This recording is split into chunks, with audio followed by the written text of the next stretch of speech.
Over thinking ये आपको smart तो नहीं बनाता, लेकिन आपको कंफ्यूज ज़रूर कर देता है। सच बताओ, कितनी बार आपने एक ही बात को 100 बार से ज़्यादा सोचा है और कोई एक्शन लिया है? नहीं। रात को सोने जाते हो और आपका माइंड बंद हो जाता है। बहुत सारी चीज़ें ओवरथिंक करता है। आज मैं अपने इस वीडियो में बताऊँगी कि ओवरथिंकिंग क्यों होती है और इसको कैसे बंद किया जा सकता है। नमस्कार, मेरा नाम है पूजा और ये मेरा चैनल है माइंड अप विद पूजा। यहाँ पे हम ओवरथिंकिंग को इग्नोर करने की बातें नहीं करेंगे, हम उसके बारे में समझेंगे कि होता क्यों है और हम इसे कंट्रोल कैसे कर सकते हैं। ओवरथिंकिंग करना एक बीमारी नहीं है, ये आपकी वीकनेस नहीं है।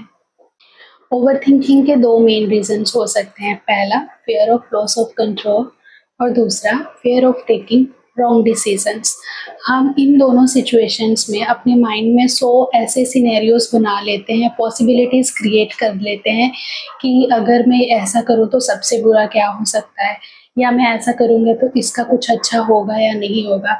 इन सब में आपके माइंड को क्लैरिटी तो नहीं मिलती, बल्कि ढेर सारा कन्फ्यूज़न और हो जाता है आपके माइंड में। एक छोटे से एग्जाम्पल से समझते हैं कि ओवरथिंकिंग कैसे होता है।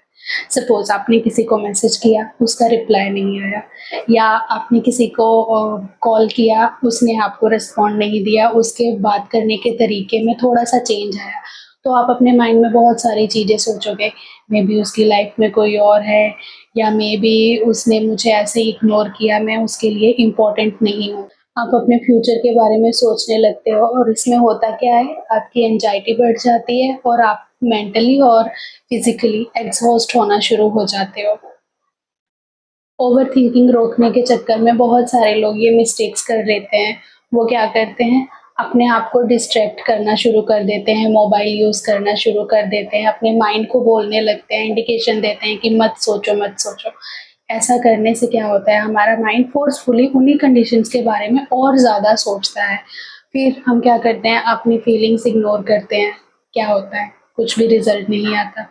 हम और ज़्यादा उसी थॉट के बारे में कंटिन्यूअसली एक लूप के हिसाब से सोचने लग जाते हैं।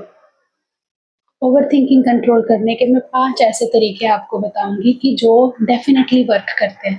सबसे पहला तरीका कि अपने उस थॉट को नाम दो।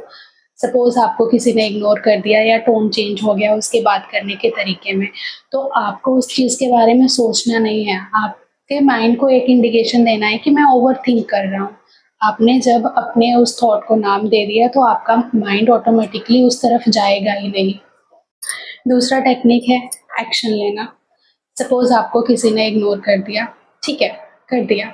थोड़े टाइम बाद आप खुद ही उसको कॉल करके पूछ लो कि मैंने इतने टाइम में कॉल किया था, आपने मुझे ऐसे रिप्लाई किया या आपने मुझे इग्नोर किया। क्लैरिटी मिल जाएगी। जब आपको क्लैरिटी मिल जाएगी, तो आपकी ओवरथिंकिंग क्लियर हो जाएगी। तीसरा टेक्निक है 5-5-5 रूल। इसमें आपको क्या करना है, आपके माइंड में कोई भी थॉट आ रहा है, मे बी आपको अपने फ्यूचर को लेकर के कोई थॉट बार-बार परेशान कर रहा है, आप ओवरथिंक कर रहे हो, या कुछ भी रिलेशन से रिलेटेड कोई भी प्रॉब्लम है। आप सोचो कि जो चीज़ आप सोच रहे हो, 5 दिन बाद इसका रिएक्शन क्या होगा? फिर आप ये थिंक करो कि 5 महीने बाद इसका क्या रिएक्शन होगा, या 5 साल बाद इस चीज़ का मेरी लाइफ में क्या इम्पोर्टेंस होगा। आपको क्लैरिटी मिलेगी। चौथा टेक्निक है राइट इट डाउन। मैंने अपनी एक वीडियो में भी आपको बताया है। इसमें आपको क्या करना है, जो भी थॉट आपके माइंड में आ रहा है उसको आप किसी पेपर पे लिखो, उसको फाड़ दो या उसको जला दो। उससे क्या होगा, जो एंजाइटी आपके अंदर जमा है वो ऑटोमेटिकली रिलीज हो जाएगी, आपको एक क्लैरिटी मिल जाएगी। सबसे लास्ट टेक्निक थोड़ा सा वियर्ड लगेगा, लेकिन आपको क्या करना है, अपने माइंड को ऐसे ट्रेन करना है कि पूरे दिन में आप 10 मिनट ओवरथिंकिंग के लिए निकालिए। आप अपने माइंड को ट्रेन करो कि बस उन्हीं 10 मिनट्स में आपने ओवरथिंक करना है। इससे क्या होगा, आपका माइंड जो है वो प्रेज़ेंट में रहना शुरू कर देगा, बजाय फ्यूचर की ऐसे इमेजिनेशंस करने में। ओवरथिंकिंग एक प्रॉब्लम नहीं है, बस आपका माइंड ऐसा है जो आपको प्रोटेक्ट करने के चक्कर में बहुत ज़्यादा सोचने लग गया है।